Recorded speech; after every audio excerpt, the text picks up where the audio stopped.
Talcum ভিত্তিক baby powder ব্যবহারে ক্যান্সারের অভিযোগে যুক্তরাষ্ট্র জুড়ে দায়ের হওয়া হাজার হাজার মামলা নিষ্পত্তিতে $550 কোটি পরিশোধে সম্মত হয়েছে বহুজাতিক প্রতিষ্ঠান জনসন অ্যান্ড জনসন।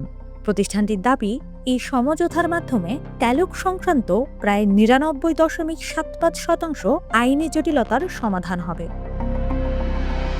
প্রতিষ্ঠানটি জানিয়েছে, যুক্তরাষ্ট্রের ফেডারেল ও অঙ্গরাজ্য আদালতে বিচারাধীন প্রায় ৬৯,০০০ মামলা এই সমঝোতার আওতায় আসবে। তবে চুক্তিটি কার্যকর হতে হলে কমপক্ষে ৯৫% বাদীর সম্মতি প্রয়োজন। জনসন অ্যান্ড জনসন দীর্ঘদিন ধরেই বলে আসছে, তাদের ট্যালকম ভিত্তিক পণ্যের কারণে ক্যান্সার হওয়ার কোনো বৈজ্ঞানিক প্রমাণ নেই।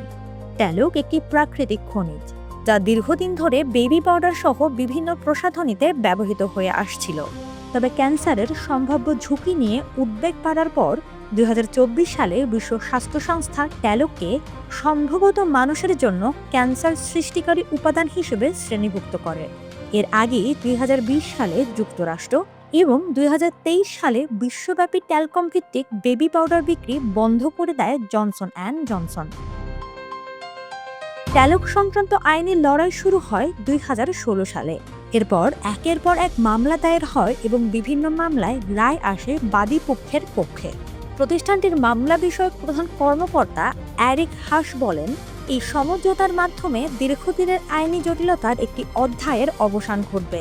তবে যুক্তরাজ্যে চলমান মামলাগুলো এই সমঝোতার বাইরে থাকবে এবং সেগুলোর আইনি প্রক্রিয়া আলাদাভাবে হবে।